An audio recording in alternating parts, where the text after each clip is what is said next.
The truth is like a lion. You don't have to defend it. Let it loose. It will defend itself. Augustine of Hippo. Let truth be your advocate. The power of unadulterated facts.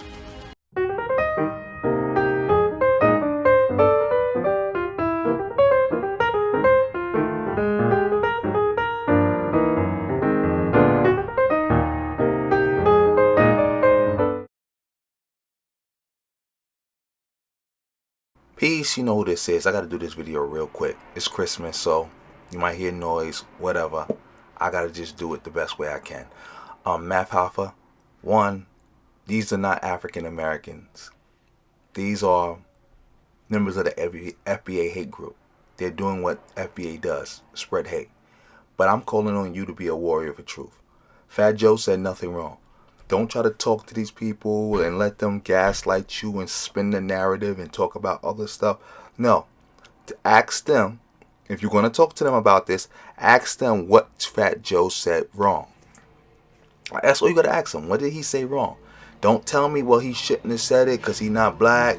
Or don't tell me, oh, that was offensive and all this other performative nonsense. Tell us what Fat Joe said that was actually wrong. And the answer is he said nothing wrong. Because I got a compilation for you. And I want you to watch this. And I want you to tell people to address this compilation. It's a compilation just like I did for DJ Academics in this video. But it's a different one for you. And shout out to Dallas. Dallas did the best they could do under the circumstances of white supremacy. And then they got another negress on the stand, one of, I don't even know if she was a real friend of Amber Geiger, but this was a woman who was another cop, another black female who was a cop, and she was a Kenyan immigrant. So she's up there caping for her. And again, this is why I'm hard on a lot of these immigrant coons. See, it's bad enough dealing with domestic coons, but when we have to deal with immigrant coons like that, because see, the crackhead is on crack. I get it. They'll do anything for crack.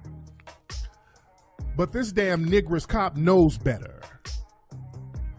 She knows better, and she knew what the hell she was doing. See, a lot of these immigrant coons, we're going to have to come to the reality. People think that I'm hard on them, but I have to be hard on these immigrant coons because they've been collaborating with these goddamn white supremacists against us for the last 500 to 600 damn years, and it's a fucking problem. It's a goddamn problem. And if folks don't like us speaking out about it, well, do something about your fucking coons. Because she got on there with a straight face and a clear mind and threw black America under the bus by caping for this racist, genocidal bitch. I was talking about Popeyes and how everybody's acting a damn fool, getting into plantation mode over this Popeyes chicken. You know, cats are getting plantation ready with this whole chicken propaganda. And this was orchestrated by corporations. They know how to go online and get something going. And again, they know how we think. Excuse me. So they got people, they tapped into that coon spirit. Got people out of here buck dancing. And they've been doing that, just like with Jerry Rice, like I talked about earlier. They had Jerry Rice buck dancing for chicken. You know, they know how to tap into that spirit, that lower chakra coon spirit that a lot of people have. Yeah. And like I said, there's a reason why they have the Popeyes chicken lady on the commercial. Her name is Annie. That's her name in the commercial. They got her sounding like a plantation mammy. There's a reason why they got her. Hey, child. Hey there, honey. Low-key bucking her eyes. You know, they want to tap into that plantation spirit. And plus, you know, it's something that white people like to hear. And it's something that a lot of black people, it's a self-hate thing that's deep down in a lot of people.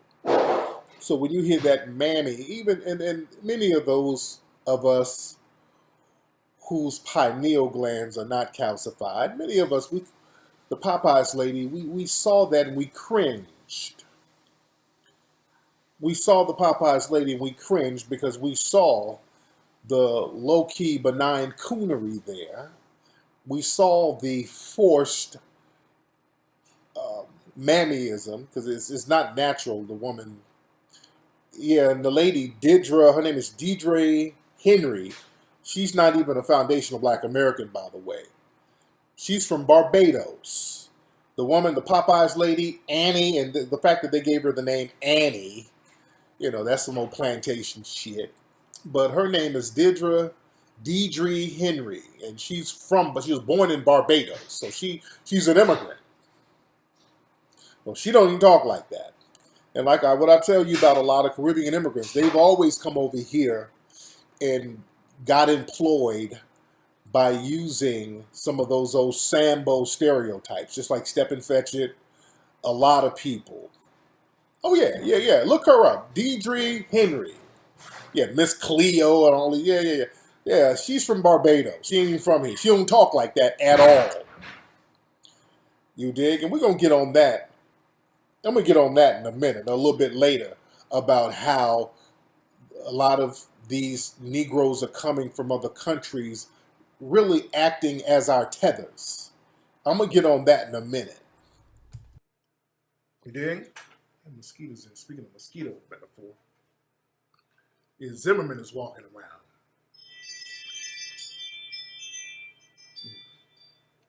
By the way, while I'm talking, go to Amazon and get Hidden Colors 5 if you don't have it. All you people in here, if you don't have Hidden Colors 5, get Hidden Colors 5. Get Hidden Colors 5 if you don't have it. But we got to understand, hold on, I'm trying to get these gnats in my office here. We got to stop rejecting people dumping their garbage on us. All these other groups come in here engaging in behavior that they do not engage in their own countries. In their own culture, they don't engage in certain behavior, but they come over here and try to dump their trash. We got to understand that. No, it's ready for release now. It's ready for release now. You go, you get it. But I want y'all to understand, a lot of ratchetness and stuff that gets attributed to Black society, where did that really come from? Let's look at history for a minute. Do y'all notice a lot of stuff, a lot of negativity gets dumped onto Black society, but it comes from outside cultures? There's a lot of negativity that gets dumped on Black society that comes from other places. Sorry about that. It's summertime, so there's bugs all over the place. You dig? No, there's some things that we got to understand. We got to acknowledge. There's some things that we have to acknowledge. A lot of ratchet behavior. Did y'all notice? I want y'all to notice something. Let's look at history. A lot of ratchetness started in Black society really in the mid-60s. We're going to let's get deep for a minute. Let's break some stuff down. You know, a lot of the ratchet culture that became now a staple in Black society. Notice how all that shit got started in the mid-60s. A lot of it got started in the mid-60s. A lot of hood radishness. People joining up with that feminism. A lot of that started right after the immigration wave in the 1960s. Not just integration, immigration as well. Remember, when integration happened, immigration started happening. When you started to see a lot of these Black feminists pop up, those were women coming in from other countries. Even now, remember, they tried to push feminism on black American women for a long time. Black American women weren't buying that bullshit. Remember, black American women were not fucking with no damn feminists. Susan B. Anthony and all those racist ass white women, they were trying to get Ida B. Wells. Black women were telling them to go to hell. Black women from America, black women knew those white feminists were racist. Yeah, fuck them. Those white feminists have been trying to get black women on the team for a long time over here. Black women over here weren't fucking with them. Right after immigration waves, they saw a lot of African, Caribbean, Hispanic, all these immigrant groups started coming over. Some of those immigrant women started pairing up with them white feminists. They're like, oh shit, you got some extra resources for me? Yeah, I get down. Oh yeah, I get down with you.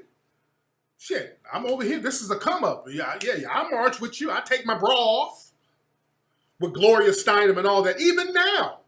Remember, when you saw at the Bill Cosby trial, who they have out there with the big ass fucking afro? That was a damn immigrant. That woman, she's from Cuba.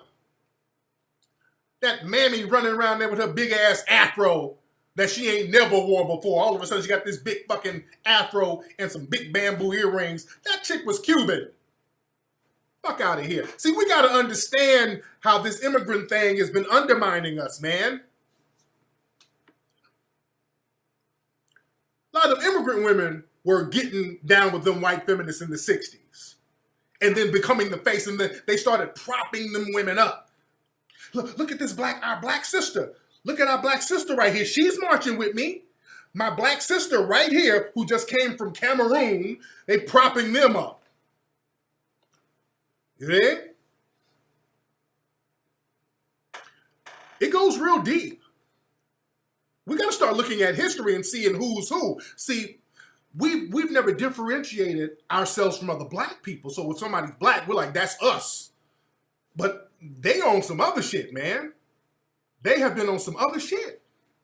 I saw something. Let me show y'all this. This was on my timeline too. Some dude set up something at his school. He's dating a little white girl. He's dating a white girl, and he had this little Negro. And I don't know who raised this nigga. He had the school police and the principal act like they were doing a fake drug test on him, and it turned out to be a promposal. Look at this guy. Look at this. Look at this. Stay the night. Would you love me for the hell of it? All our fears would be around. Turn the music down because I don't want to get a strike on this bullshit ass music. Okay, so they're fake arresting him and all this stuff. And then that's this little white girl. And it's on some, will you go to the prom with me? And this Sambo. Okay, I don't know who raised this little nigga. He doesn't look like a foundational black American. He doesn't, even to orchestrate a little coon ass stunt like that. This nigga, he doesn't look like a foundational black American. He really doesn't. This nigga look like he's from some island somewhere. His family's from Aruba, St. Thomas or some shit. And you wish you said, no, yeah, this little coon, even for somebody to make light of, police brutality and race soldier brutality, he had to come from some kind of coon background. And, that sounds like some shit that a nigga, and he's up there cupcaking with this white girl. That sounds like some shit a nigga who had some Caribbean parents, they raised a little fuck nigga like that. So I said, Nigeria, we got to look, family, we're going to have to keep it real. And I can look at this nigga. You can tell people's energy. You can look at certain people's energy and feel the energy. You can tell they're from a different group. You can tell. As you heard, just a compilation of nothing but hate. Mind you, this is a small compilation. But I did one for DJ Academics. If y'all want to watch that video, just go to my channel, or the link will be in the description box or the comment section. That That video has a whole different compilation.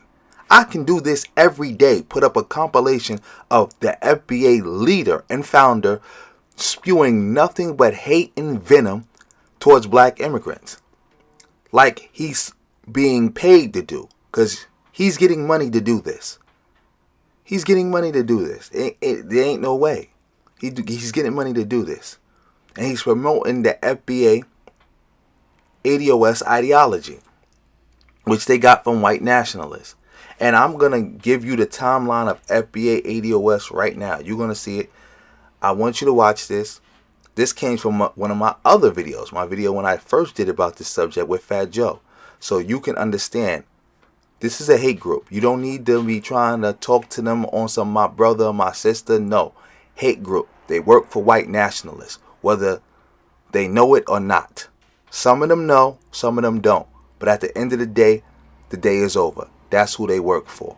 Now watch this. This is the complete timeline and history of the ideology. So I want to take this time to actually explain how this whole ideology came to be. Because remember, FBA comes out of ADOS. It's a splinter group, but they still hold on to the ideology. So for you to really understand why FBA operates the way it operates and why they believe what they believe, we must first go back. I'm going to play a clip of Tariq Nasheed when he first started repping ADOS, then known as DOS. Tonight. You say Yvette Carnell made up the DOS term. That's a good term. I'll take my hat off to her. The DOS term is a very good term. I actually like that. Descendants of slaves or descendants of slavery. Very good term. Now, I like that term. You know, I have my differences with Yvette Carnell, but sometimes people do good things. I like that term. American DOS, descendants of slaves, descendants of slavery. All right. I'm here. That's a very good codified term. I like that. And we need to jump on terms like that. You dig? Shout out to Yvette Carnell and Antonio Moore. One thing I do commend them about, and Antonio, I've seen some of his videos. He brings good information. You know, they speak up for the African or the Black American experience. As you heard, family, Tariq is such a grifter that he was trying to steal the term, but somebody in the audience, several people actually, in the live stream audience, made it clear that, hey, that's Yvette Carnell's term. And he had to acknowledge it. You could see it in his face that he didn't want to do it, but he had to. He tried to steal the term in true grifter fashion.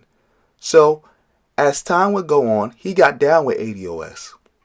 He got down with them, and then he started trying to push his own thing, which at first was Native Black American, but then he realized, hey, I can't trademark this. So he went back, and he couldn't get that to pop. So he went back to ADOS, and then he came up with the bright idea of foundational Black American, something that he could trademark and he could push. And remember, when he did that, he was still preaching that foundational Black American and ADOS is the same thing. Two terms that mean the same thing. Before he started beefing with Yvette Carnell and ADOS, and he made it a full-blown splinter group, excuse me. But he still held on to the ADOS ideology. And what is the ADOS ideology, and who is Yvette Carnell? Well, Yvette Carnell is the founder and leader of ADOS. This is her, as you see on your screen right now, with the MAGA hat. She created DOS, which now is ADOS, in about 2016, 2017. Around the same time, she was a board member for PIFA. What is PIFA? Progressives for Immigration Reform. And all you have to do is go to irs.gov and you can look them up. They're a tax-exempt organization. You can get their tax records. And then when you look it up, there you see Yvette Carnell, Director. Yvette Carnell, Secretary. Yvette Carnell, Secretary again. That's right, Yvette Carnell. She was a board member, a high-ranking board member of a hate group. And some will say, well, show me that PIFA is a hate group. Because you're showing me that she's a board member, but you're not showing me that it's a hate group. Well, I'm going to do that for you right now. And we're going to start at the beginning with the man himself, John Tanton. He's now deceased, but he is the father of the modern anti-immigrant movement. Now, let's just read about him a little bit.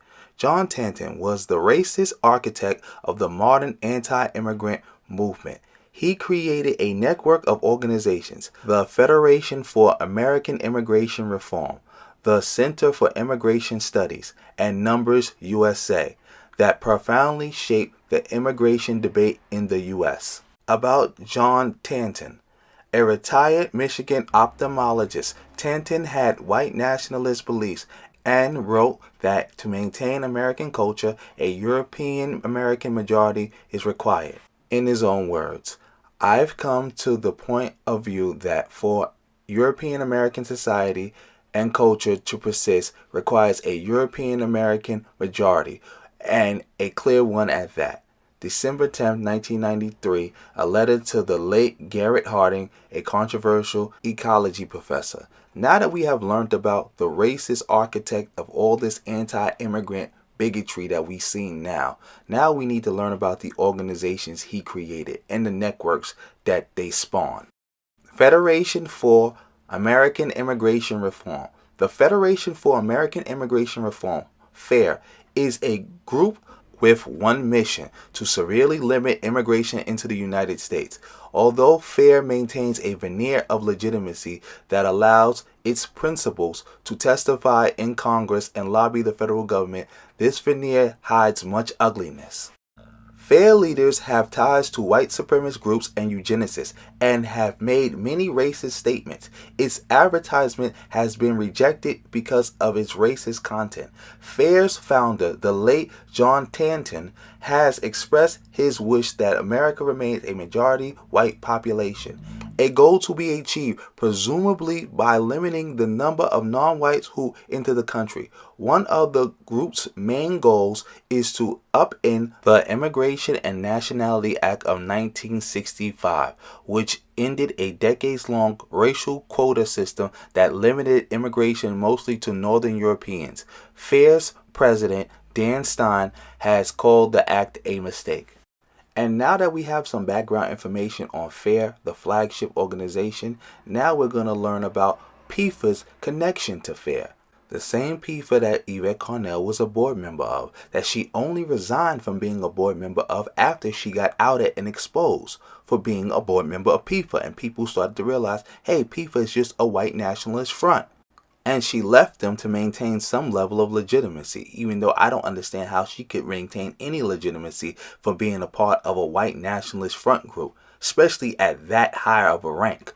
Because there's no way you're that stupid that you didn't realize what was going on. You knew. But she left to maintain some level of legitimacy. But here, we're going to get some background information into PIFA. Many speakers at PIFA's events have links to John Tanton, the racist founder of the modern anti-immigrant movement. Representatives from Numbers USA and the Center for Immigration Studies, groups founded by Tanton, participated. The incestuous nature of the Tanton network was embodied in the person of PIFA's executive director, Leah Durant, who formerly was employed by FAIR's legal arm, the Immigration Reform Law Institute. FAIR, which the Southern Poverty Law Center lists as a hate group, was founded by Tanton, who still serves on the group's board. For a time, Durant also was a part of Choose Black America, a FAIR front group supposedly representing the interests of African Americans concerned with high levels of immigration. The group disintegrated not long after its first press conference, which was paid for and stage managed by FAIR. Now, why is this so significant? It's significant because it shows that, one, FAIR is a hate group, and PIFA is a front group for that hate group. So PIFA is also a hate group. And more alarming is that PIFA and FAIR both go out their way to create African American groups to be fronts for them. Because if you don't know, Leah Durant is black. And as you just heard me, they created a black group just for her. They have created, platform, hired, and just signal boost many black organizations. Why? Because their number one strategy is to make black people the face of the anti-immigrant movement. To say, look, it's not racist. Look, we got black people saying that we have a problem with immigration too. That's what makes this so alarming. That's their whole thing. Be anti-democrat and be anti-immigration. To make black people the front group for that. Now it's starting to click for y'all. Why ADOS, Friedman, and FBA, all they talk about all day is anti-democrat nonsense, and they also talk about anti-immigrant nonsense all day. That's all they do. That's all they do. If you look at all their timelines, it's just about how do we attack the Democrats, how do we launder the behavior of the Republicans, and how do we attack immigrants, especially black immigrants. Because that's another way they can really, really prove that, hey, this is not racial, because not only are black people out in front of the anti-immigrant movement, they are also attacking black immigrants the most. So this is not racial. This is just, Americans being concerned about immigration levels. Now it's clicking, right? It's clicking where Tariq went from hitting colors to now he hates black immigrants. And he loves Trump and the Republicans. It's starting to click now. Remember, he got this ideology from Yvette Carnell. Yvette Carnell, who works for PIFA. She used to work for PIFA. Not just work for them, a board member of PIFA. A white nationalist front group that goes around creating black groups to launder their behavior. And to better show you another example of how PIFA and FAIR uses these black organizations and creates them, I'm going to touch on the Black American Leadership Alliance. And we're going to show you how PIFA uses them. What Bala did not say in that letter or during a press conference in April when it called itself the African American Leadership Council was anything about its provenance. There's a good reason for that. It turns out that Bala is simply the latest front group for FAIR, the flagship of a network of anti-immigrant organizations founded by the white nationalist John Tanton.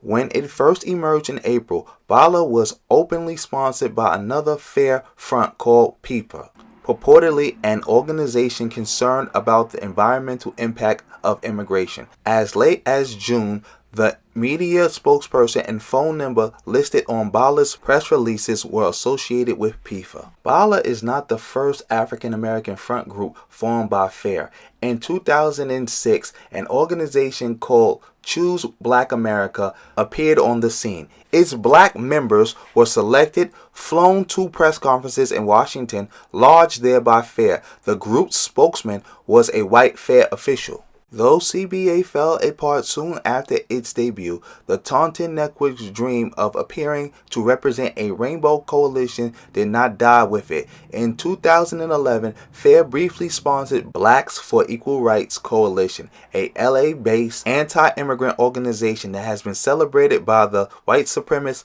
Council of Conservative Citizens. Bala's members include a familiar cast of Taunton allies, notable among them Leah Durant, an African-American lawyer who is also PIFA's executive director. Durant, who once worked for FAIR's legal arm, also spoke at the press conference held to announce the creation of CBA.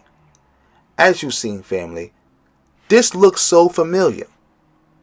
ADOS, FBA, Freeman, they're looking a lot like the CBA and Bala and all the other organizations. Because we didn't even talk about U.S. blacks, all that. And as you also heard, Tanton's dream was to create a quote-unquote rainbow coalition of anti-immigrantness. Where he and all his rainbow quote-unquote coalition consisted of was trying to hire black people and platform black people to be anti-immigrant and to spew racist white talking points about immigrants. and say nothing about white immigrants. Attack Democrats and be silent on Republicans. Don't this look familiar? This is what I've been telling y'all for years. This has always been the case with this group. They are a hate group.